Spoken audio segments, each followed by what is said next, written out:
What's up, man? What's going on, everybody? Welcome back to the show. It's your boy, Roddy Raj. I already know what time it is. And on today's topic, I'm going live right now, but it's okay. On today's topic, I wanted to talk about I always got something on my lip.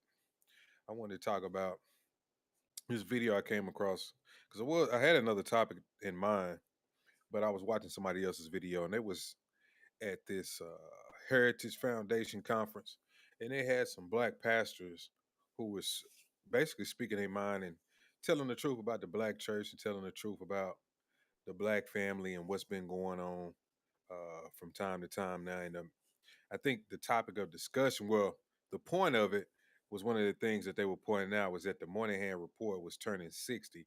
And if for those who don't know, the Moynihan Report was a report uh, put forward by Mr. Moynihan in 1965, and he detailed and outlined some of the things that was hurting the black family. I got a clip right here that I want to show y'all so y'all can get a better understanding of the Moynihan report. Is the author of the controversial study, The Negro Family, Mr. Daniel P. Moynihan. His report, prepared when he was Assistant Secretary of Labor, at first was warmly praised, yet has recently been sharply criticized. Mr. Moynihan, a professor of political science, is now at Wesleyan University. He was one of the drafters of the nation's anti-poverty program, and he has just been appointed by Mayor-elect Lindsay to the New York City Poverty Task Force. Now we'll have the first questions from Mr. Moynihan from Lawrence E. Spivak, permanent member of the Meet the Press panel. Here's a quotation, for example, from a recent article by William Ryan, a Harvard psychologist who criticizes your report in The Nation. And this is what he writes, quote, "The implicit point is that Negroes tolerate promiscuity, illegitimacy, one-parent families, welfare dependency, and everything else that is supposed to follow." Now, that's the criticism he makes of your report. Now, how do you answer those charges? I can't. I'm not responsible for the fact that he can't read. As E. Franklin Frazier said, and I quoted from him at some length, there is a lot of evidence that the Negro middle-class family, when it gets its opportunity, gets a bearing, is, if anything, more stern, more rigid than most. But the evidence is simply clear. Negro Americans live like any other Americans, and when they're forced into the ghetto and forced into disorganization, they have no more better protections than anyone else. I'd like to ask you one specific question, Sure. which the New York Times quotes you today as saying. You say that 44% of the children in Harlem are illegitimate. Now, how do you know that? Those are statistics of the New York City Department of Health, sir. 10 health districts in central Harlem, the area which the great American sociologist Kenneth Clark described in his HRU report as having undergone a massive deterioration of the fabric of society and its institutions, and right under our prosperous noses that happened. That hasn't existed for 50 years. That's happened in the last 15 years in this America, and we've been sitting around thinking things have been getting better, and they haven't been getting better for those children. And I think I, for one, if you see what people can face for the civil rights movement in the way of sheriffs, in the way of howling mobs, in the way of the disapproval of their entire society, well, I think I would hope certainly I'm willing to face the disapproval of a few white liberals from Boston who think I shouldn't raise the subject because it's impolite. Mr. Novak. There go that word again. What was that word? White liberals. White liberals. Mr. Moynihan, in your report you say, quote, "Equality of opportunity almost ensures inequality of results," unquote. Are you proposing preferential treatment on the hiring of Negroes? I believe this country owes the American Negro his back wages, yes. Should the federal government support preferential treatment for Negroes then? I believe what President Johnson said in his Howard University speech. You cannot keep a man in chains for 3 centuries, then take the chains off and say suddenly, okay, you're free to run the race of life with anybody else. They have to be made, people have to be given the opportunity to compete with effective resources. And I believe that we should make a special effort. That was in 1965. A white man saying, yes, he does believe that basically black people should get preferential treatment and we should get a little assistance. But for the most part, a lot of us are still hung up on the fact that every white person is racist and every white person is out to get us. This is 1965. This is a white man who worked for the government who came out with a report and said these things. So if y'all can't understand by now that everyone isn't against you and that you do have a hand in setting your future and making a great trajectory for your path of life going forward, then I don't know what to tell you. Because if you don't understand that, then it's really a lost cause for somebody like you.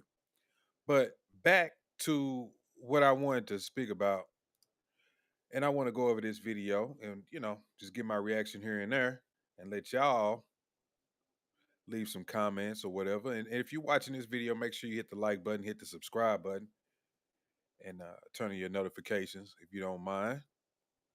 Let's get into this. You know it's true.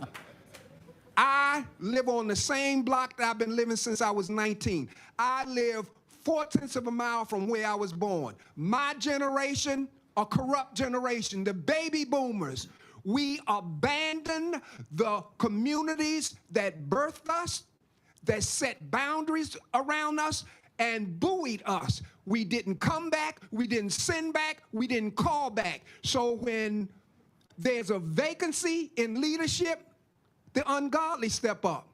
The guy with the biggest car, the guy with the nicest clothes, the guy with the biggest money. So the drug dealers took over that whole inner city of Baltimore. Do you hear what? Boom. That was a good point he made. When we lost our way, the drug dealers stepped in. That's when people started looking up to drug dealers. We started looking up to pimps. We started looking up to anything street culture, anybody who was getting money. If we seen them doing good, then those became our role models. That was one of the ways that we got off track. We started looking at the degenerate culture as the culture of the direction that we wanted to go in. And we also started letting our children participate in this culture, trying to stop them, but not really trying to stop them. Now it has permeated so much within our culture that a lot of these kids just get up and they just listen to this music and they see what's going on and it doesn't even affect them. They go day to day thinking that they're gangsters and drug dealers. And then a lot of them live in nice houses, have parents with nice jobs. But we still can't shake a certain mentality that we have that is just building in us every day we wake up. Most people, let's be honest, they get in their car and they listen to the most hardest hardcore rap and then get out of their car, go to their job, and be normal. But once they get in their car and they go home, they're a gangster their whole drive back. And if you don't think that that's messing with your psyche and have you thinking a certain type of way, then I'm here to tell you that you're totally wrong. These things invade our minds, and subconsciously we start to take on these roles and these things that we're hearing in these songs and what they're doing in these music videos, and we start thinking that we're these people. That's how you get those kids who live in the suburbs and think that they're gangsters or think that they're drug dealers when they're not, and they end up usually getting their life taken or going to jail. And you like, so and so went to jail? Well, his parents worked at the chemical plant, or his mom was a nurse or a doctor. How did he fall into that lifestyle? Well, they didn't know that Brad was in his room listening to this music, coming home, conducting himself a certain way, and then when he's leaving the house, he's hanging with a particular set of friends who are just heathens, troublemakers, drug dealers, pimps, all of these things. What I'm saying? That's because the baby boomers captured and taken out, like the Hebrew guys. We bought into somebody else's systems, somebody else's values, and we didn't come back to the communities that birthed us to elevate. It's on my generation, maybe not yours, but it's on my generation. So I speak truth to my generation. They don't like it, but they don't come. I try to connect to the next generation and say, I have something I can offer you. Would you please accept it? I'm not interested in the legacy. I'm interested in continuity. You are the next generation. Let's get ready for the next generation. A friend of mine who's been in politics for a long time say, PM, you know everybody don't like you. I say, that's fine. as long as the right people don't like me. Do you understand what I'm saying? Now, I reach to that next generation. I have to, because at this point in my journey, it's not about legacy, the individual looking back. It's about continuity. The next generation looking forward for the benefit of the institution. I want to give some things out if you would permit me to. Well, let's get through the discussion if you don't mind, sir, Okay. if you don't mind. So, All Apostle right. Quick, but I would like you to speak to that as well, because Pastor Smith talked about this generational side of this. What do you have to add to that? Well, actually, Pastor Smith have agreed, and I've agreed to disagree on terms, even though we agree on substance. My organization, the mission of CFAD is to influence the building of strong families and strong generational heritages through a biblical worldview. One thing that has been very successful for us, and I agree with him when he says that you've got to come down into the classroom, you've got to get down and deal with individuals. You can't fly What's up, over the Gen X? community and have this conversation What's up, brother? and bring about change. The majority of the people that are here today are observing the issue, but they're not the issue, they're not the products of it. So this doesn't change anything but maybe a few minds. But what's going to change our nation is going to be involvement. Oh, it's Many all times good. it cannot be in masses. I didn't It's know. gotta be You with said a few you was- people that you give yourself to over time. And so you have to have the idea that you're sowing into something that is generational, that what the time you're giving goes beyond. You cannot count the effect of it, because as someone has said, any fool can count the seasoned apple, but only God, the seasoned apple, only God knows how many apples are in a seed. So when we're working, if we're thinking in terms of mass change, then we can miss the opportunity to have tremendous change over time. And so with that, I would just like to say that we push the idea of legacy, generation. First of all, I want a legacy. I want my son, who is in the audience, amen, who is my co-pastor, to work toward having a legacy that his son will look back at to and follow in the same step. And if we do that, we are fighting for continuity, but we're giving purpose to each individual and extending, as it was, our own lives through our others by making sure that we pass on values that will stabilize their generation. Yes, sir. Okay, so now I'm going to disrupt the conversation a little bit, because I think this is an important inflection point for the discussion. Should the destruction of the Black family unit be treated as a national, cultural, civil rights issue? We'll start with you. Okay. Yeah. The answer is yes, but the question is, where do we start? Where we at? All politics is local. Ain't no need in me waiting for somebody to pass a bill for reparations. I ain't got that much life left. I'm not worried about somebody doing something to change the thing on affirmative action. I ain't got that much time yet. I got to work where I am with the people God has entrusted to me. And for me, it's the next generation. I don't have a son in ministry, but I got about 100 guys at my church who are my sons in ministry. And I'm going to give them everything I got. I'm going to light a fire up under them every time I get a chance. I teach them every Saturday from 10 to noon.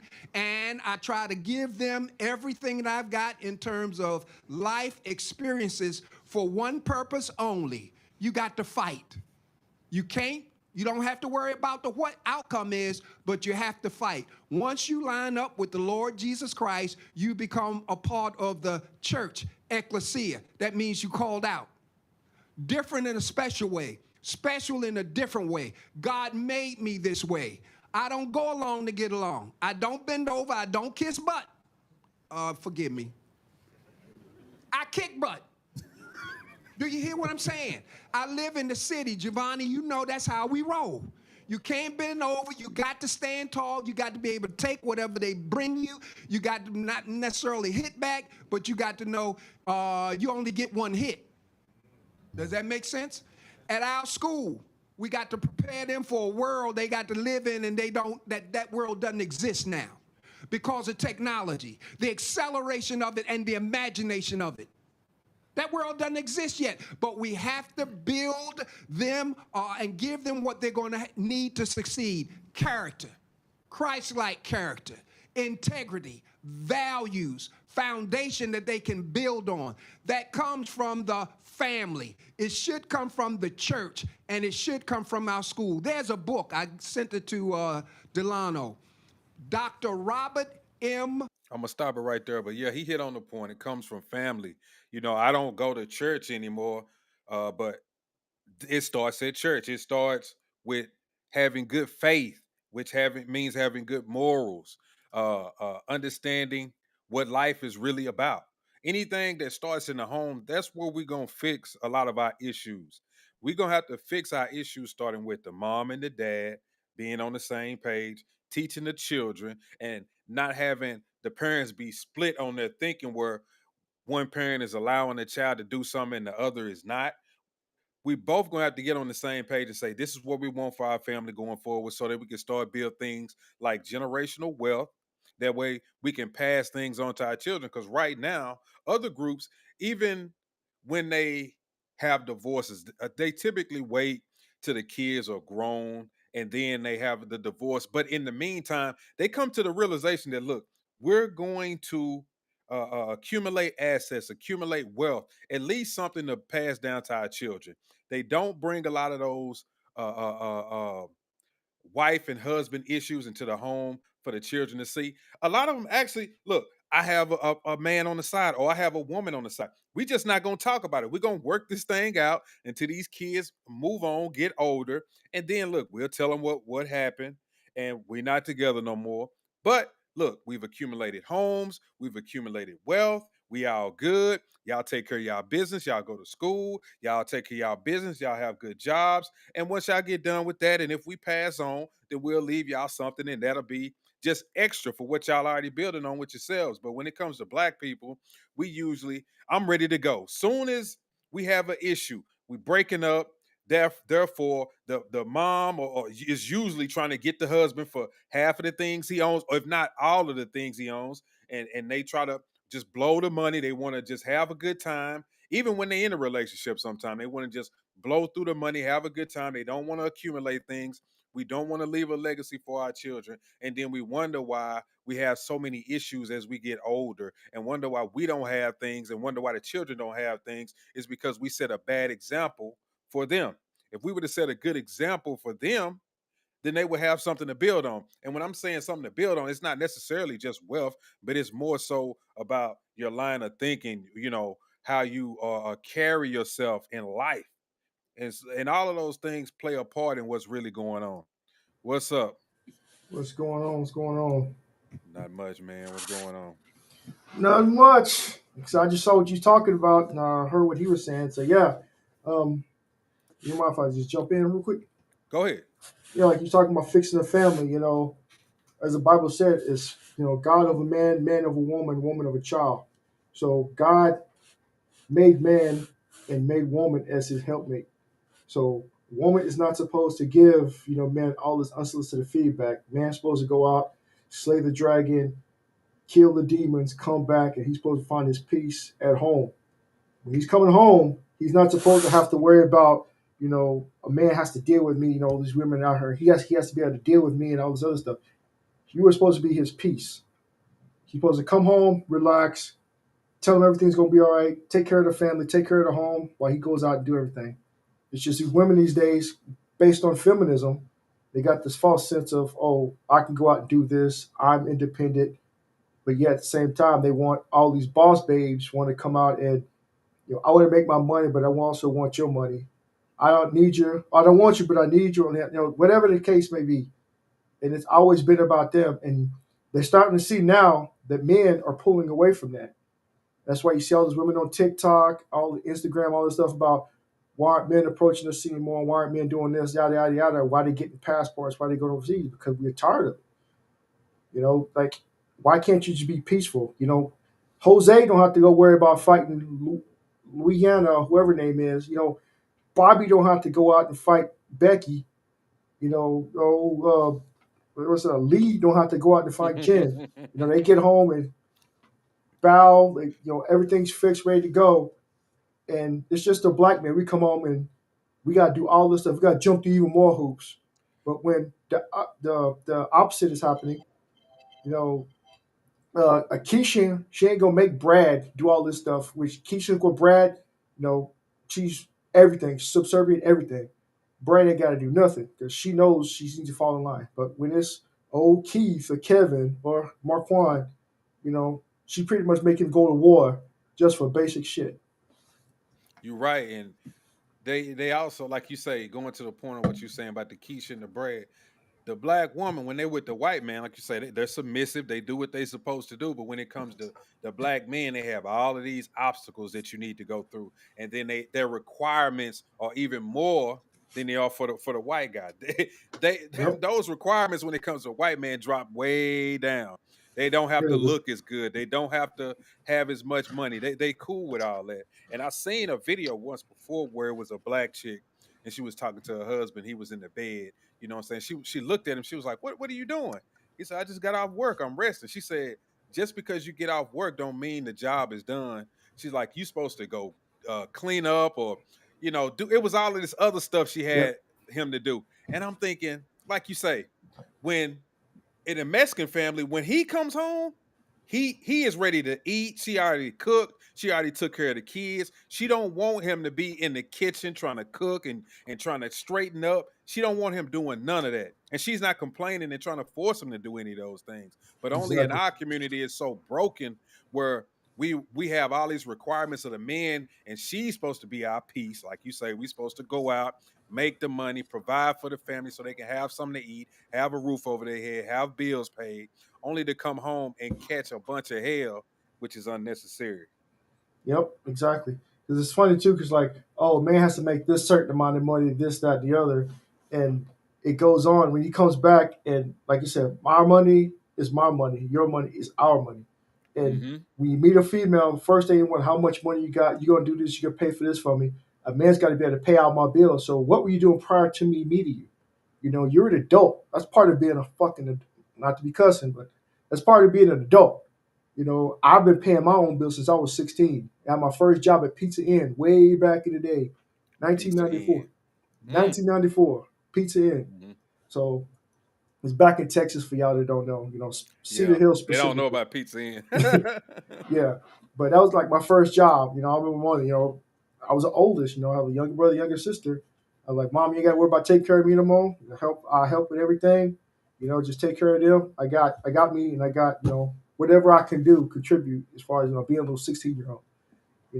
Even back before then, when my sister turned 15, in Texas, you're only able to work like 4 hours or something like that because of like the Texas Work Commission. So when she started working and I was working, then we both got jobs at Six Flags. When she turned 16, I turned 17. So just work, worry about our brother. We can do certain things. So that work ethic, I took it up until the military, got out the military, and still to this day, like I do for me if I need to. I do for the family, if they need it. But it's pretty much good. And like my brother right now is talking about this, man over woman, woman over child. Like he got with a woman that's trying to be a boss babe, trying to, a woman think these days, specifically modern women, I hate to say it, tried to warn them like years ago, she's not that type, you're the type of person, you grew up with traditional values, you know what it's like. She's not that type of woman. She's like 7, 8 years younger than he is. He was born in 85. So she was born like 90 or something like that. So I'm like, she's going to be bumping heads with you. She's hard-headed, and he's having issues right now because she wants to, we're equal partners. No, there's no equality in a freaking household. Man is the freaking patriarch. Woman is the matriarch. Everything house-related inside the house, we can talk about it. I'll make the ultimate decision. If I'm the man of the house, I'll make the ultimate decision. When I'm not there, you are to coordinate or conduct yourself professionally, ethically and morally as a representation of me. You can't be going out wearing over the hell you want. That's a direct reflection of me. People gonna think that my woman's loose. My woman's this, that. And the thing is, a lot of women, you can't tell me what to do. You can't tell me what to do. And that mentality, they just go out in the world and they think they can do everything when they can't. But they'll listen to Brad if they're the boss, because that's where their check comes from. Outside of that, you cannot critique a black woman these days. That's the thing. You critique them, they want to get in your ass about everything when you just try to help them out. Like a white person tells anyone black what to do, it's none of black folks' business. You know, a black man tells a black woman what to do, stay out of a woman's business. Yeah. A black woman tells another black woman what to do, mind your business and get on sister code. Mm-hmm. So, like I said, you can't. A man will listen to it. You know, he'll sit down, you talk to her. Yeah, it makes logical. We're logical thinkers. Women are feelings based. Yeah, and I hear so many women now, even on like a lot of TikTok videos and sometimes X videos, you'll see them saying, "You know what? I'm 40 years old and I've been doing a whole independent thing, but you know what? I really don't want to be sitting up here paying bills. I don't want to go to work every day." And some of these women are starting to come to this realization that, yeah, I want a man. What they really saying is, I want a man to lead me. I don't want to do all of this stuff, but they saying it without actually saying it. You know what I'm saying? Yeah.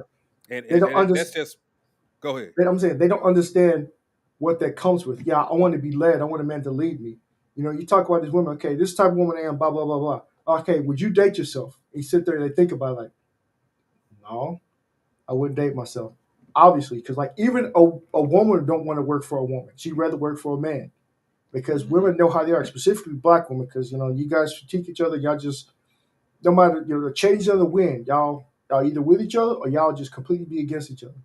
So it just depends on what day the wind's flowing or whatever. When you work for a woman, a man can work for a woman long as she stays on as far as code or as far as like the job going. Because like I said, being in the military, you're gonna have some times where you have a female platoon sergeant, you may have a female first sergeant, you may have a female battalion commander, stuff like that. You know, I had females in my squad. I had female soldiers that were under me that I had to tell what to do. And the thing is, when you're talking to these soldiers, you know, you're a soldier. This is the order. Go execute. Understandable that, okay, when you have tasks that come down, men and women, you're different. Okay, is this a physically demanding task? Or is this more of a task that anybody could do? So you got to understand, like, you can't just give, 3 female soldiers go try to, kick this tree over. They're not going to do it. Or they will do it. It's going to take a long time versus you go tell 2 soldiers, even one male soldier do it. He'll have it knocked down, in a certain amount of time. So that's how I relate everything from the military into, family dynamic, because what your capabilities are, you should know your weaknesses, also know your strengths, and the man and woman are supposed to feed off that. The woman is more, empathetic, sympathetic, so she's more of the, she glues the family together as far as feelings and emotions. The kids, father, mother, there. The father's a protector. He's the one, this is what I'm going to do. I'm going to protect this, and this is how it's going to be. I'm going to put my foot down outside the home. You're in charge. When I'm back, I'm in charge. I will listen to what you have to say, but at the end of the day, it's my decision as far as like, are we going to spend this $2,000 to go here? Or are we going to continue to save this money so we're going to do this? A lot of women don't want to do that. But I made part of the money too. Well, what you can't have your cake and eat it too a lot of times. Specifically, if you got with somebody with a traditional upbringing. And I can tell a lot of people. My bad, go ahead. Oh, I was just gonna say what we're talking about is everything pertaining to this video of these black pastors at the Heritage Foundation, and they was just discussing some of the problems going on with the black family and specifically the black church. But we was just kind of tying things into some of the things that we've been listening to so far as this video goes on. Go ahead, continue. As far as like the black church, like we had this discussion a couple of days ago, like the black church, like the quality from when I went to a black church, like I said, years ago, to what I'm seeing now, it's more, to me, it seems like it's more subscription based. Like you go to church and, you got the whole prayer wall, stuff like that. And they just go pick a random, okay, we're going to talk about this today. And there's going to be that 1 or 2 people in the audience, mostly women. Oh, he's talking to me. And then, it just makes them want to fork out more money towards, for the air conditioning fund that they got going on. But yeah, like I've said before, a lot of men, specifically black men, like I would say between the ages of 20 to about 40-ish, we don't go to church like we used to just because of the things that we see. Like I said, I used to go to church a lot, been around the world. I became aware of things and what things are lacking after being married. I know the things that are missing, so I kind of divested from the church. But the single women still go with the children. You know, oh, God's gonna, you know, he's got a plan for me. He's gonna give me a husband. No, he's not. That's not how it works. That's not how it works. Because you hear it all the time. That is not how. You have to put the work in too. You ain't got nobody because you haven't changed nothing within yourself, which is why the family, the black family specifically, is always going to be split. And you know, when it comes to that whole church thing, I think for me, one of the things was I started losing that. I guess it's that spirit. You know, when I was younger, my grandfather was a preacher. I was going to church. I wasn't like jumping up, you know, but it was certain things that would be said during the service or something, and I would be okay. I can relate to that. I'm having some certain emotions building up in me about what somebody is saying, and by Yeah. the time I'm gonna say I got to like my junior, senior year in high school, it just felt like it was just talking. It was just regurgitation. You know, it was no emotion. There was no feeling in the service. It turned into just pass the collection plate around. Yep. We trying to get this pastor here. Can y'all come up with a certain amount of money so he can come and do a sermon? And I'm thinking, whatever happened to sometimes just doing something out the kindness of your heart? Now I do understand that people have to get paid, even these preachers. I Yeah, of understand course. that, but sometimes it just started to feel like I'm not coming at all until I get some money. You know what I'm saying? And I need a hotel. I need $100 for gas. I need y'all to get me a meal. That's what it was turning into. Because I was hearing this stuff. Like I said, my grandfather was a preacher. My dad is a head deacon at church. So I've heard them speak about certain things that goes on in the background. And I'm just like, wow, okay. And Yep. then on top of that, to see how some of these people act outside of church, that's what really threw me for a loop. And I get how people are different outside of church, but I'm like, this is 180. Yep. You know what I mean? What you're saying in the pulpit and what I'm seeing is totally different. Well, now that I think about it, it could be the same because a lot of them was acting like little pimps, and that's Yep. what they are in the pulpit. They pimping in the pulpit, and when you're out of church, now you all over women and you trying to slick talk. It's the same stuff. Yep. Exactly. But yeah, let me I'm gonna continue with this video, and All right. this is Pastor PM Smith. All right. All right. Franklin, 10th president of Morehouse, wrote a book called Crisis in the Village. The village is in crisis. You know why? Because the three anchoring institutions are in crisis. Anchoring institution number one, the family, in crisis because there's no commitment to it. Number two, the church, in crisis because we don't have our mission straight. Number three, the educational institution, in crisis because we don't have a moral purpose. That's what he said, and it's true. The research lays that out. Family, no commitment. Church, not clear on your mission. Educational institution, not clear on the moral purpose of it. When the anchoring institutions are in crisis, then the village is in crisis, and we get what we get. Dr. Moynihan was right. Martin Luther King was right. Say, well, now where we headed with this? Chaos or community? I don't know where it is where you live. What's it like? Oh, you done moved, Jelani. You moved out of the city. But in the city, it's absolute chaos. Yeah, he ain't lying right there. And I want to hit on a point what he said about school and education. And I can honestly tell you, I know firsthand about this is because my daughter is 17. She's about to turn 18 and graduate. And this whole No Child Left Behind has got to be one of the worst programs that not only has affected American kids, but particularly Black American kids, because once you really get down to the meat and potatoes of what they know very little because they've been passed on grade to grade. You know, when we was in school, we always had something in Texas. I don't know if you remember, it was like the TOS test. TOS test. Yep. Oh The boy, TOS test. I And if hated you that passed damn the thing. TOS test, you moved on to the next grade. You know, I Yep. mean, you had to pass your classes up then, but you had to for sure pass that TOS test to move on. Yep. Now, I don't even know if they even take these tests anymore. I think you could be failing because I remember one year I had so many issues with my daughter. I think when she first became a freshman, and I was like, man, you're not gonna make it to the next grade. And they ended up passing her on. You know what I'm saying? Mhm. And I was just like, hold on, wait a minute. So I'm asking. She doesn't live with me, so I'm asking her mom what's going on, and I found out that yes, this No Child Left Behind stuff, and it's like certain questions. Even I ask her up until now, and she's not a dumb kid because a lot of these kids ain't dumb. It's just that they don't make them apply Yeah. themselves like they used to. Even with me, my parents would. They incentivized me because I like video games. So my daddy had a good job, and he was like, "Look, you make these certain grades every time. I'm gonna buy you a video game." So Yep. I'm trying to make these grades, you know what I'm saying? And I was trying to do that for my daughter.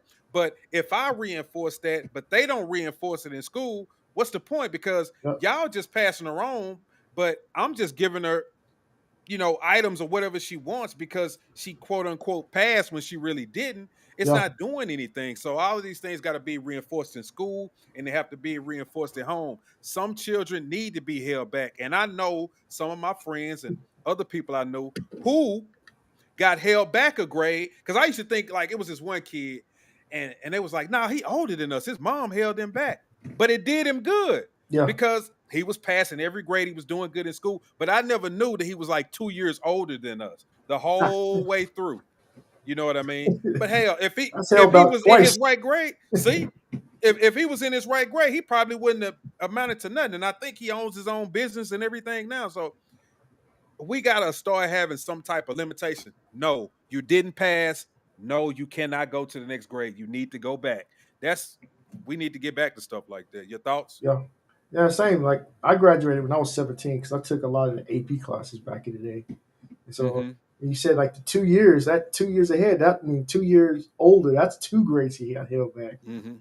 So because I remember my brother, he got held back a year. That lit a fire up under his ass. It's like, damn. Like all my homies out of school, I'm here with these kids. We used to talk, shit about. And you see that incentivizes you. If you get held back, that's gonna make you be like, oh shit, hell no. I want Yeah. to be with my classmates. I'm finna Yeah. pass all this. I ain't, yeah. Like I was going to ask, how's this mic sound? Because I know how they had any adjustments to your platform. I Oh know man, it adjustments to mine. sound it It's sound all right? great. Okay, Yeah, it sound great. just making sure. Because yeah, as far as like the whole TOS test, I remember that because straight A's in everything except math. I hated math with a passion, and I failed the first time. And then they had the option: you could take it during the summer, because you like a month of summer school. You could take it at the end. Yep. You pass it. When you go back to school, starting in was that August 15th, like somewhere around mid-August, back in '96, you could go back to your normal grade. So I made sure I passed that shit, and I went back. I ended up going to 11th grade. For me, 10th grade is when we had to take the TOS test. And then, and I remember a lot of people, they opted to not do it, and I've seen them in the same grade just until they passed a specific part of the TOS test, and then they got bumped up a grade. So I'm like, that I just couldn't do it. I don't see how people did it. But as far as like you talked about, the schools, because my fiance, she's an English teacher, right? She teaches English to a lot of kids in Texas online. She teaches German, she teaches Russian, she teaches English internationally. And the ones she says she has the biggest problems with are the American children, because she's a Canadian. So she has a lot of problems with the American children. They have like no passion, no will, no want to learn how to read. And from what she saw, because she's been doing it ever since 2020, and it's the pandemic hit. Everybody, they stayed home for like a year or 2 years afterwards, and some had the option of not going back to school when school started. They just stay at home and do homeschool. And she be trying to teach these kids how to do stuff, and you can see them just, they see them mumbling. Then she try to listen in, like they listen to rap songs, every other thing. Like little 5, 6, 7-year-olds, they can't read, but you say something a little boozy, and they every lyric. They know it. Own it. They own it. But I'm like, then there's like a lot of reports going on right now. I saw on YouTube in the news recently where a lot of kids, they graduate, they can't read, some don't know math, and they're going into college.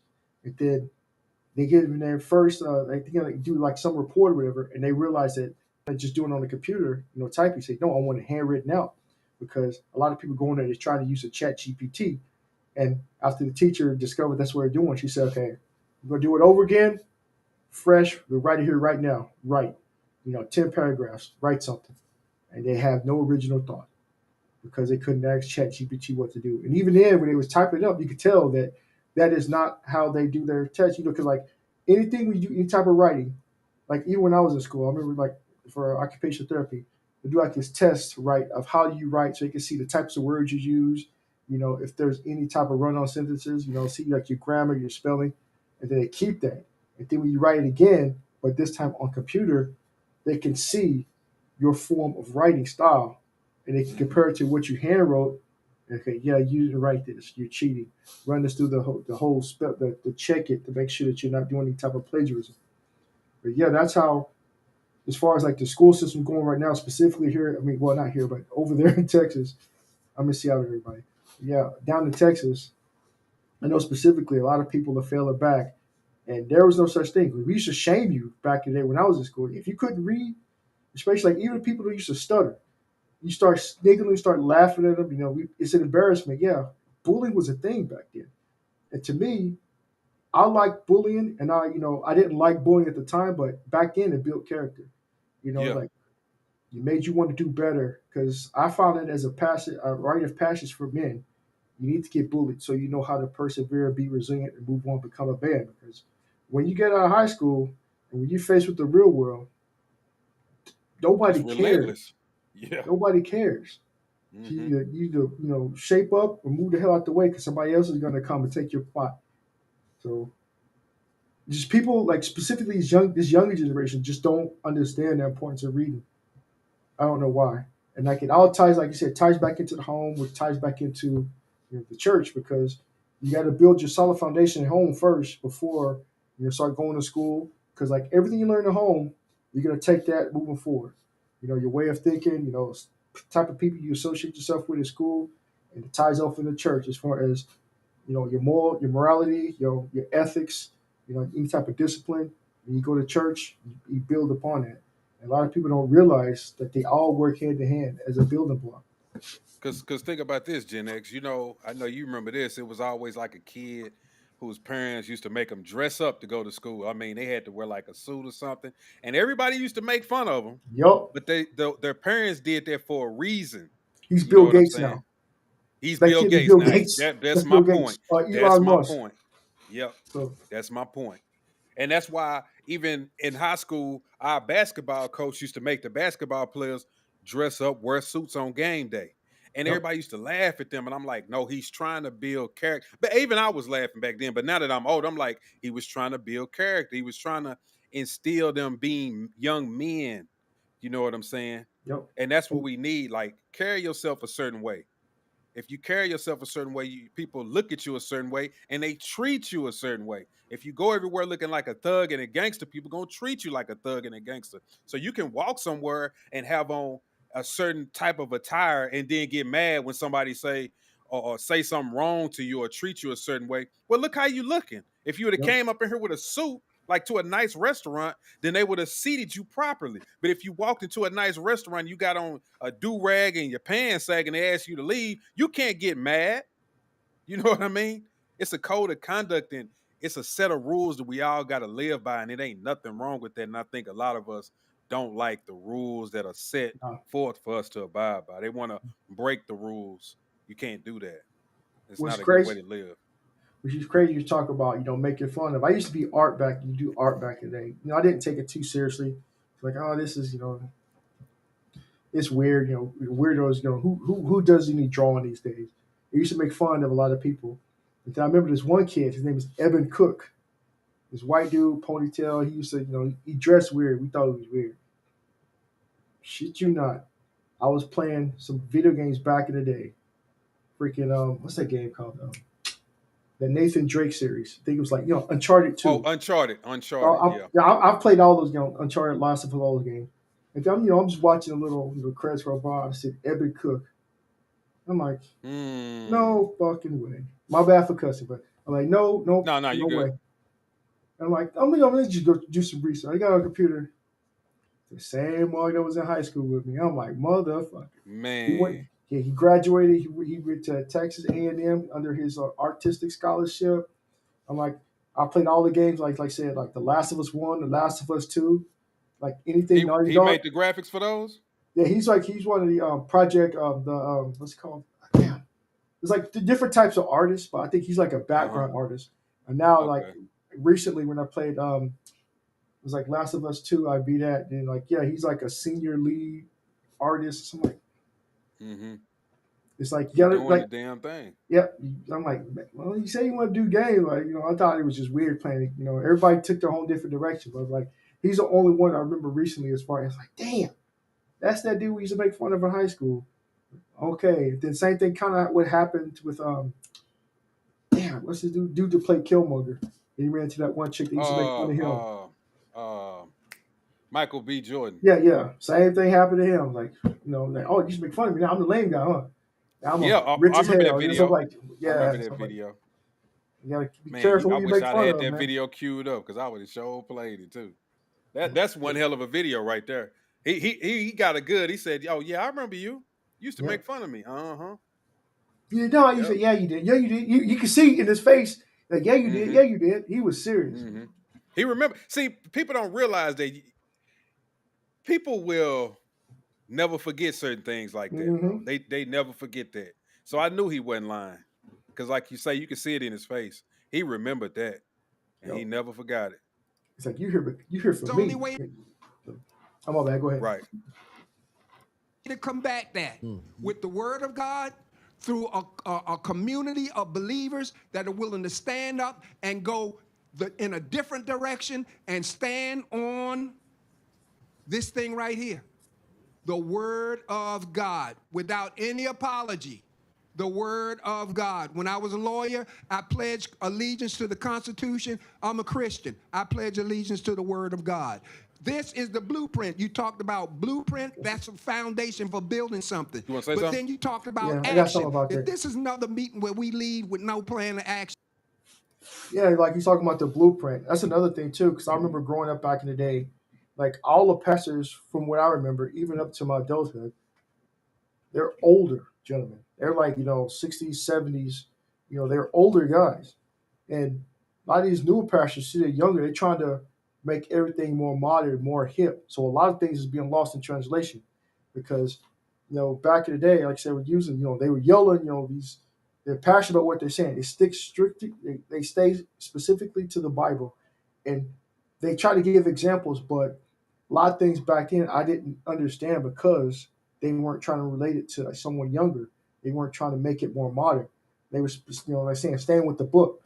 Nowadays, like these newer pastors are trying to make it more hip, more, well, Peter paid Paul, but they make it more like hip, modern, and a lot of people, they're seeing the context, but they're not understanding the meaning behind what's being said. And that's what I'm seeing, where I believe that a lot of things are being lost in translation, because a lot of these older pastors didn't teach a lot of these younger guys how to actually relay certain things, to actually make it make sense, to actually preach the gospel that way. That's what I believe. No, you're right, and I think he does eventually hit on that. I don't know quite where, because I was at the gym at the time, and I think he spoke for, I'm gonna say maybe 30 minutes or so, but I think he ended up speaking on how a lot of the preachers now is more so for profit. It's not a way of life now; it's a profession. It's like a job, and so they treat it that way. Then you done wasted my time. Well, look, I could tell you that we're advancing into some of the more practical aspects of this, but I did want to give you an opportunity, Apostle Quick. Do you feel we should confront this like a national civil rights issue where we combat it with national discussions, policies, or do you look at it from a different vantage point and how to deal with that? Well, first of all, I think if I had a problem, I'd approach it from every feasible direction. Okay. I would not limit myself to any one particular thing that I felt might help to bring about the outcome. So yes, I would consider that, but I'm convinced. Robert? Have told us, if you elect me. I said I'm gonna skip forward. I'm gonna go to Sam Smith, because he was the one who was hitting on the good points. I'll fix these issues. We have a governor in Maryland. I'm going to end childhood poverty. I'm going to do all these things. We're going to help elevate young men. The theme that I've been gathering from both of you on this is that the message that politicians can somehow fix this is just not effective. Can you elaborate to the audience, why do you feel politicians have been so ineffective at preserving the family unit? They're narcissistic. They only care about themselves.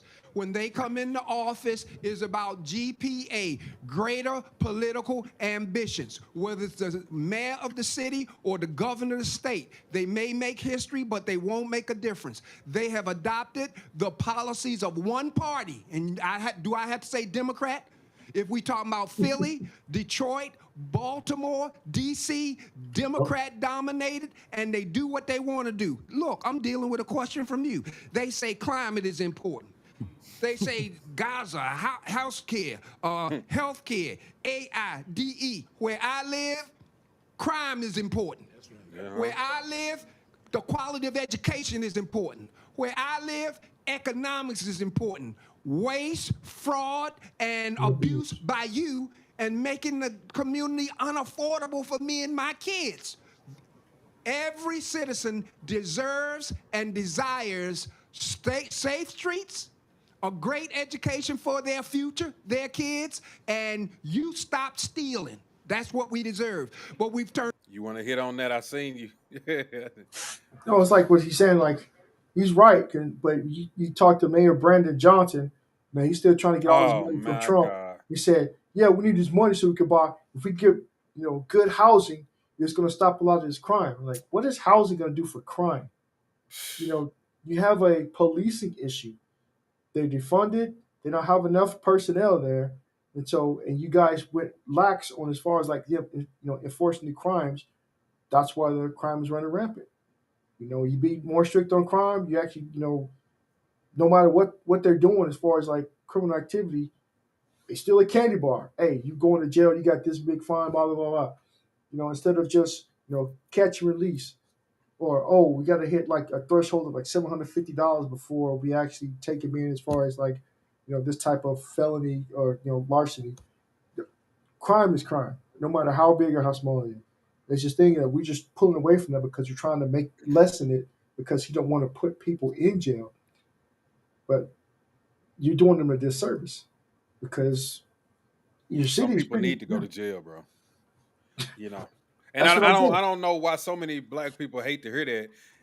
And what was really pissing me off about that is, like you say, Brandon Johnson, he was asking for more funds, but it was people in the city saying, we don't need more funds. Let him bring in the government help. Let him bring in these troops and clean up these streets. We got a crime problem, man. Clean this up. Even it was black people in D.C. when they was pumping all this propaganda out saying black people didn't want them in D.C., it was black people that you can find videos today. Yep. And I showed a bunch of them on my page where they were saying, we want the help. We need the help. And once it got cleaned up, they were saying, oh my God, it's so lovely. They driving down the street smiling like, look, it's no crime. I can freely do this and freely do that. People was happy that it happened. Like, come on, man. Black people like law and order too.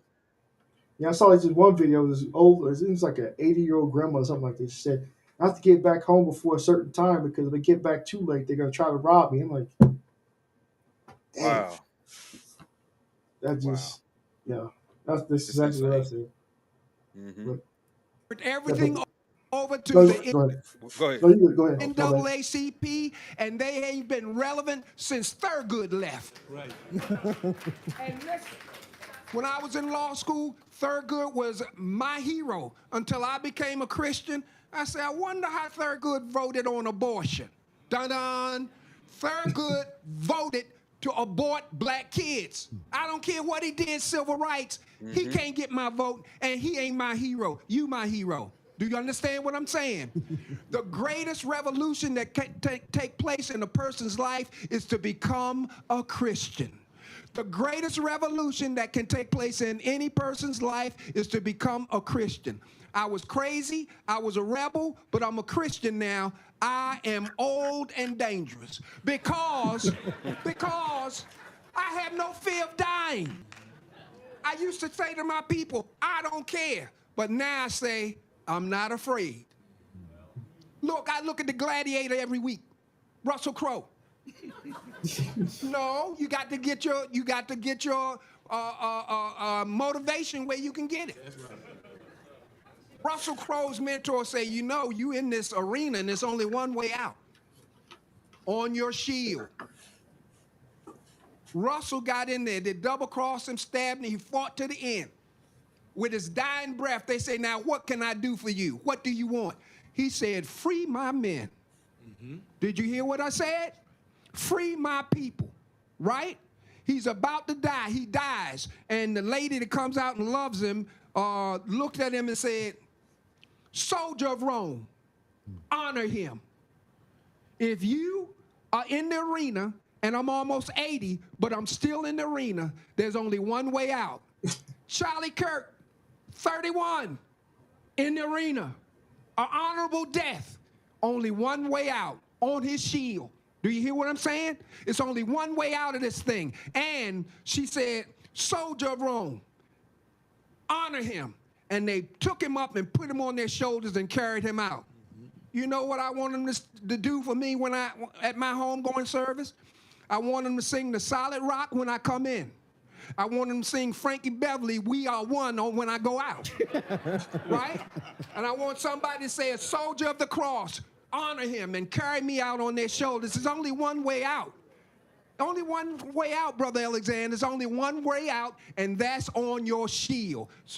Yeah, I agree with him. Like, now that's why we got to actually stand on something. You know, this is what a lot of people have been saying, stand on business, stand on business. We got to stand on business here. We can't always look for somebody else to fix our issues. We got to stand on business, take care of our business, and fix our own issues. We can't wait on somebody else to do it. We can't blame other people for our misfortunes. We got to take control of our lives and be better going forward. That's just what we got to do. Yep, because like you say, we got to stand on business as far as us as a people. We looking at what everybody else got going on. Well, they got this, what are we doing? It kind of ties back on what you was talking about last week as far as, we don't support each other. We still support each other. We can build our own network, build our own net worth, build our own things. If anything happens, we got this. We can take care of our own stuff. That's how we used to do back in the day. Black villages, back then during, I hate to bring up Jim Crow again, but way back during those days, we took care of our own. We had our own wash, we had our own stores, we had everything right there. Now, though, we pretty much outsourced everything. We're dependent on everybody. That's a fact. As far as these stores, when our own people, we know, like you said, we know who the shooters are, we know who the robbers are, who the jackers are. They go to the same store, they steal everything. But when that store decides to pull up, move somewhere else, we cry, oh, it's racist, they taking our store. When all you had to do was just, tell your cousin Nook and Rocky them to quit stop stealing going stuff. down there stealing shit out of his store. You know what I'm saying? Yeah. That's a fact. We tear up our own neighborhoods and shit. Like, we rob our own people. If it's a washateria in the neighborhood, then you got black folks going in there tearing up the machines and shit. Yep. That's owned by a black person. Man, you should take more pride in it. That is probably somebody who lives in your neighborhood, who's doing something for the neighborhood. Okay, let's build his wealth. And then maybe he'll open up a store in the neighborhood. And then he may open up another business in our neighborhood. Then he lives in our neighborhood, and we may get help some other kind of way there. You just never know what you're doing. He may, you're right. Good point. He may start hiring people in the neighborhood. Now you ain't got to drive all the way across town for work. You can actually get up. You can wait 10, 15 minutes for your shift start, sit on the couch on the bed, watch TV, and then walk down the street and clock in at the store. We got to do better. We got to take care of our own. We got to support each other and not try to run each other out of business every first chance and every opportunity we get to harm or degrade each other. We can't do that. Yeah, it's it can also makes me go back to that one scene. You've seen that movie Belly back in the day? Yeah. Mm-hmm. Okay, when DMX and his crew, Nas, they rolling through in their car because they started shut up shop at Old Boys, territory. And they look at them like, I don't like that. I don't like that one bit. And they just look at them like they just playing a jacket. Although it was, what they were doing is bad, dealing drugs in the same area. They started bumping heads. But if we take that mentality, it's like, oh, you think you're better than me. You open up a little washateria. You open up a little car wash, in the neighborhood. You think you're better than me. I'll have to wait for you to start, when you go pull the money out, I got to rob you, take your stuff versus, let's take all the business to you, whatever you got going on. Oh, the food kind of sucks, but I'm going to give it more, give you a try. try to critique it, help you out so they can be better products. So you can actually, I start going more. I start inviting my friends more. I start telling other people outside to come in and start trying it, so you can actually grow. And then when you grow, our community grows. But we don't do that. No, we don't do that. I encourage every man, every woman separated and called to commit yourself to the arena of warfare and fight to the death. It's only one way out, and it's a glorious way. On your shield, a soldier of the cross. Honor him. Apostle Quick. Yes, sir. I am. I'm gonna skip ahead to the brother again. I am profoundly aware of the work that you and your team. I got is in print, as you can see. Family. Family is the first institution God created, not the church. Family is an anchoring institution. That's where our values, traditions, and standards are stored and shared. Family is the basic building unit of every neighborhood and every nation. Family is the smallest unit of government. The smallest unit of government. Family is the greatest workshop for leadership. Brother man, you learn to lead when you are a dad, a wife, a husband, and a family. Family is the divine department of HEW. Anybody remember that? Health, education, and welfare. That ain't the government's job. That's my job as the leader of my family. Family is the survival unit for our future. Family legislates the behavior and the character of the next generation. That's why we see our juveniles acting crazy, and some of them ain't acting. Do you hear what I'm saying? It begins with family. God's emphasis is on the family. And the church's role, family formation and family affirmation. Family formation. In 1 Kings chapter 2, verses 1 through 3, David getting ready to leave. He calls his boy Solomon. He said, the first thing he says is, be a man. And then he says what it requires to be a man. For the average Jewish family is when you become a man. But for us, is what does it take to become a man? And the first thing he says, keep the word of God, all his statutes, all his commandments, all his testimonies, everything that Mo wrote, you abide by. Right? He said, and then he said, if you will do that, gives a promise to him, you will have a legacy. There will always be somebody of your ancestry on the throne. Do you hear what I'm saying? Be a man. What does it take to be a man? How about a Psalm 1 man? Blessed is the man that walketh not in the counsel of the ungodly. That's what we teach our 5- and 6-year-olders. A good man, a godly man, a Psalm 1 man. What does it take to be a man? A person in a position that lines up under God's word, then matures and get itself a still in a job, then finds a woman of like faith. They build a life together. Then they build a family together. That's what we form and affirm. We try to keep it simple. Yeah, you got any thoughts on that? Because I'm going to skip a little forward ahead to some other parts. But I got, as far as you saying about, when you become a man, you get out there, get a job, then you start going to find you your helpmate, a wife, you start. The thing is, when you do go out there to get a woman or wife that's ultimately going to be, the mother of your children, you got to make sure that you guys are eye to eye, 100% across the board as far as, faith, politics, all the large stuff, the micro stuff. You could have disagreements on as far as the micro stuff, such as like where you want to eat tonight, what color the drape should be, or what type of car we should get. But as far as the major stuff, when I start a family, what type of faith you have, you can't be like a Roman Catholic and you're trying to hook up with like, someone a Muslim or, whatever, Southern Baptist. You guys got to see eye to eye, because if you're going to disagree on things at the home all the time, such as that, you're going to disagree on politics. You're going to disagree on other big stuff. And then that family's going to ultimately break up. You know, like, she may look good. You know, everybody wants somebody who look good, but they may not be the woman for you. Because what look good most likely ain't good. That's a You got to fact. think of it that way. That's a fact. Some stuff look good, but it's dirty on the inside. You don't even want to start fooling with everything that look good. Yep. Yeah, that's a fact. The leader of the family is the man. No nation, no neighborhood will be any stronger than the men who lead it. Black Wives Matter is men who make women wives.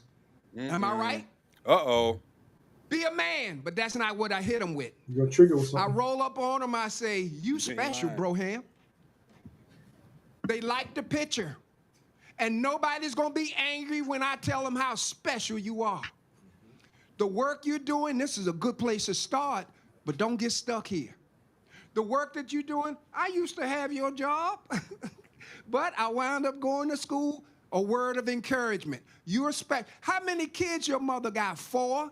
Which one are you? I'm number 3. Tell your mother an old man said, and she don't know about the other 3, but she did a good job with you. Ain't nobody mad with me. And then I say, now look, this is you. You're special. This is me. I'm P.M. Smith. This is the church I go to. And my television program comes on at 6:30 Sunday morning. I know you're just coming in from the club. But stay woke long enough to check us out. It's only 30 minutes, right? And this inside is your invitation to come. Hang with me. When you get there, you're going to find 3 guys that you went to high school with, 3 guys that you were in jail with, 3 guys you were in the military with. You're going to find them sitting right up in Huber Memorial Church. And I say, and then see this $2? It's real. This your offering, brother. Got it? This is what I want everybody to get. And I invite them. You have to go get them, and you can't tell them how big a sinner they are. You have to go get them, and you have to tell them how special they are. You got to go get them and say, look, as an old man who thinks you special, you are a BMW. I didn't say you had one. I said you are a black man working. Thanks for not being on the corner. Thanks for not selling drugs. Do you hear what I'm saying? I'm an old man. I don't try to dress like them. I got old folks' shoes. I got 3 lines in my glasses. These teeth are mine. I'm losing my hair, but I'm everybody's grandfather now. Got it? And I can hug that young lady without any sexual content to it, and I can hug that young man. He ain't never been hugged by his grandfather. Do you hear what I'm saying?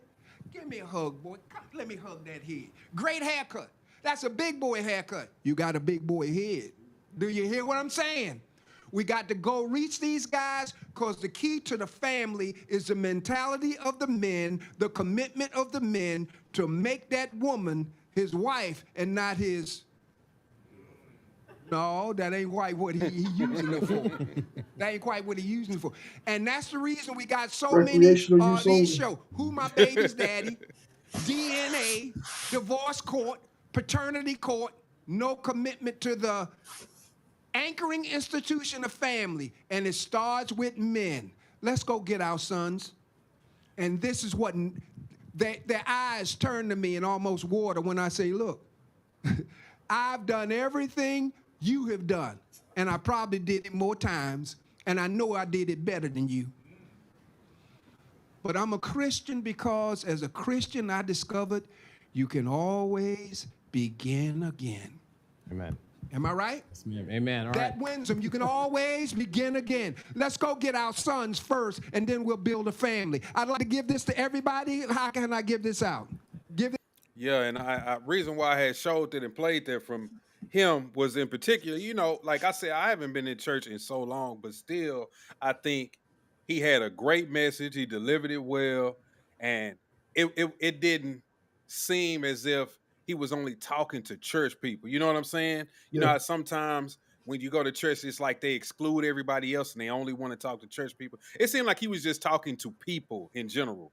You know, it wasn't no particular group he was aimed at. He was just trying to encourage us, tell you what you need to do. And I like the points he was talking about family. The man was the head of household. The women, you know, supposed to be there, like you say, emotional support, take care of the children. And I like the way he broke it all down. And it was another point in there that I didn't get to, but I think while you're speaking, I'm gonna try to look for this one little part. But what are your thoughts? Yeah, he's right what he's talking about. You know, like the thing is, when you see someone, especially like this new generation, you know, me being old school how I am, like I said, I have no filter. I come at you as like, yo, you need to stop doing this, don't do this. But his approach, you know, you're special. Come over here, you know, reel you in. We let you know what we got going on. Then we'll tell you about yourself. I mean, I'm going to tell you about yourself first and foremost. So I know my approach may not be the best. It seems like his approach, you know, if it works for him, I'm all for it. But like he's going by as far as, you know, the man is the head of the household. And a lot of women don't want to hear that for some odd reason. I'm like, but that's how it always was. And their whole thing is, well, I'm not my mother. I'm not my grandmother. And I'm like, excuse me.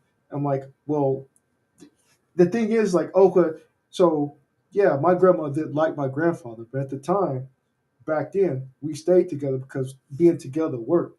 You know, she could have, you know, separated. Then she would have a far worse situation as he is not right now. You know, they stayed together. If he died before she did, you know, she gets everything. Now as women, like I can't get it, so I'm going to take it from you through the court system, and that's their biggest thing. Oh, well, women get in their feelings. They can wake up one day, I don't love you anymore. I want to, I want a divorce. That pretty much happens these days. You know, it's like, and no matter what you do, what you say, you could do everything you possibly can because like women are hypergamous. They're always monkey branching. They're going for the next best thing that they can get. Man, Your purpose no longer suits me. I see that new shiny thing. That's when I want to strive to reach. You know, men, we're not hypergamous. We could date on our level and down. You know, you can see a man. He can go through Wendy's drive-through. If girl looks good, he'll try to talk to her. Woman opposite. She see the guy. If he looks nice, oh, but he works at the Wendy's drive-through. It's automatically I could do better than you. You don't know what that man got going on. You don't know if he's the actual owner. You know, they look for what they can see and like, nope, you work at Wendy's. I'm not gonna take it. Versus the man, like the thing is, like, man, we don't care how smart you are as far as, you know, or what your degree is in. We don't care. And how much money you make. We don't care because 9 times out of 10, you're not gonna give any of it to us anyway. It's like when they start talking about their degrees, it's the same thing as men start talking about, yeah, I got this Rolex, I got this Rolex, or this pair of shoes. They don't care because they can't do nothing with it because it's yours. The same thing in how I look at women with degrees. I don't care. You're not going to use it for me, so what do I care? You know, that's the thing. Like men and women, we need to. We're like this. We're all over the place. We're never coming together or going the same direction. We're just all over the place. I got a great point speaking to what you just said. It was a guy when I worked at Walmart. He was big, he was fat, overweight. He wasn't a nice looking dude at all, right? And they always told me he had money. And I'm like, really? And one day he ended up just telling me, he was like, yeah, I got an inheritance. And I was like, why are you working? And he said, because I mean, I don't do nothing. You know what I'm saying? He was like, this job is just something for me to do, you know? And I'm thinking, just like you said, it could be a woman who would think, oh, you know, I ain't talking to him. He's some fat, ugly guy, not knowing he got bank over there. He got lots of things he can do for you, you know. And he was a nice dude. He just wasn't a looker. But like you say, women are hypergamous. They would never see that. It would always go over their head, man. Always go over their head. And it's crazy too, because like I said, I'm living here in Seattle, and I'd say about like 2 miles. Well, I'd say I'm probably like 5 miles away. Is over in Edmond area. That's where Bill Gates lives. But every other now and then, you can catch him walking out just he's so unassuming. You'll see like, damn, that's Bill Gates. He goes to like a fast food place where he go to like Starbucks. He gets in line just like everybody else. Everybody's like, oh my God, Bill Gates, get to the front. Like, no, I'm a customer just like you guys are. You know, he's so unassuming. He wear like regular clothes. You never know. But the thing is, like women these days, man has to look flashy. Oh, he's got this. This is what I want to go for because he got this. He could be broke. That could be like he's borrowing those clothes from somebody, or it could be like the only thing he has is nice versus somebody got like something, pair of shorts. I'm a hoodie and shorts type of wear. You never know anything about me, but you're like, oh, that dude's retired. I don't have to do nothing. I got this. I got this. I got this. I don't go out just wear my resume or everything I got on my sleeve. So that also keeps a lot of the would-be gold diggers away from me too, because that's what women look for. They look for something shiny, and he probably has this. He probably got this. I'm going to talk to him because of it, and that's a problem that we have in the black community. I've been seeing that for a while now, because like the same guys you see high school growing up, okay, guys try to talk to girls, they talk to a certain point, and all of a sudden I'm talking to this college dude now. I'm like, but we've been together for okay, but he has a car, he has his home apartment. Then that girl ends up getting pregnant, and he kicks her to the curb. She, still in high school, she wants to start talking to old buddy again. Like, no, I'm done with you. And a lot of these girls, they peak in high school, and you see, or even years later, you see them like they still thinking about the time that you guys saw each other, and like, no, you had your opportunity. You guys, like I said, you monkey branch. Now you want to come back because you see I got something, the whole Mike Jones thing, back then, didn't want me, that same. I experienced that. It's wild to actually see that happen.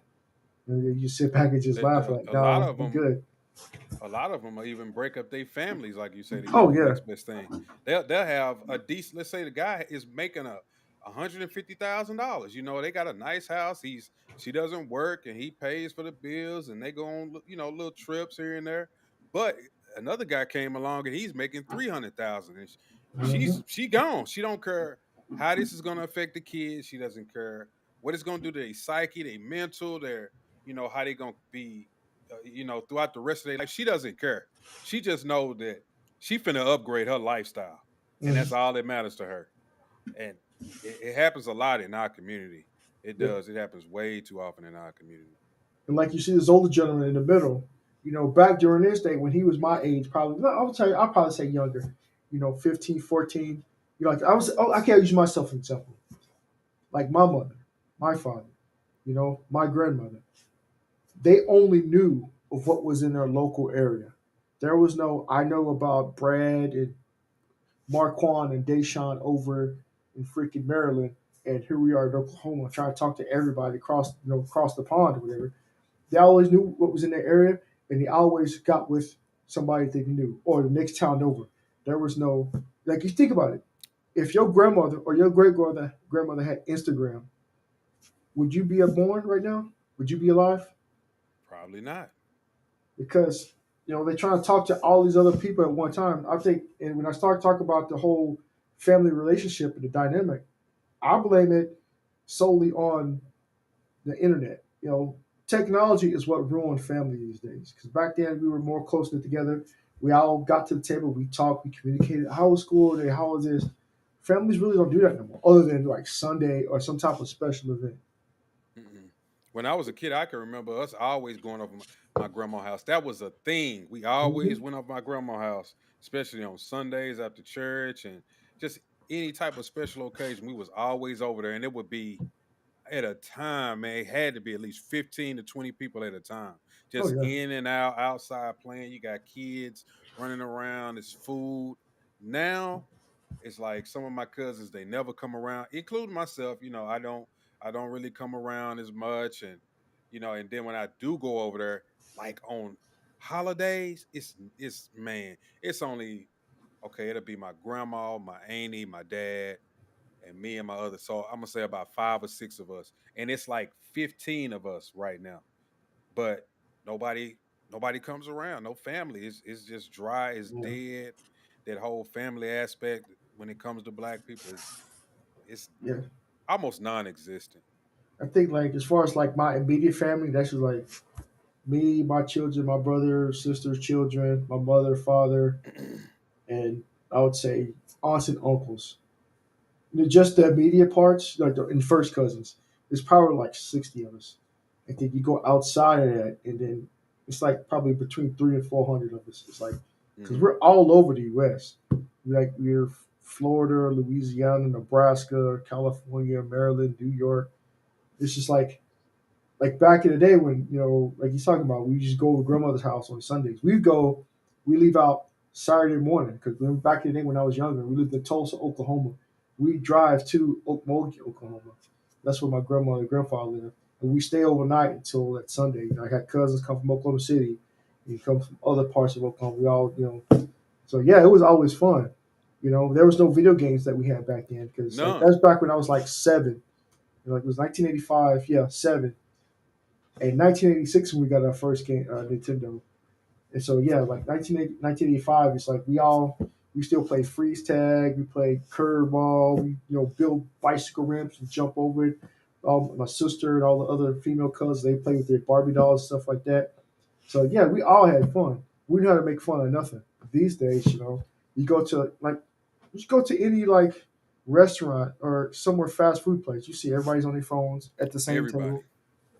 So the sense of connection isn't there, like because we stray so far away from everything. Like let's say even with the church, it's like we go do certain things and then we back to our technology.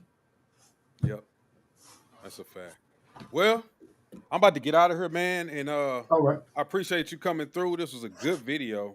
Yeah, I'm gonna leave this one here up. If I do, I'm gonna take it down and I'm gonna edit it and just kind of clean it up a little bit. But for the most part, I probably end up leaving it up. Anybody who's watching this, make sure y'all hit the like button. Make sure y'all hit the subscribe button. Also, check out my man Gen X Army on YouTube. Is that your page? Is it Gen X Army? Yeah, Gen X Army Vet. Yeah. Gen X Army Vet. It's Gen-X? Yeah, that's my bad. Yeah, Gen-X. Like just how it says up there on the comments. Yeah, that's me. Okay, yeah, that's right. That's him. Y'all go check his page out. And as always, man, appreciate you coming through, and I'm going to catch y'all next time. Peace. Peace out.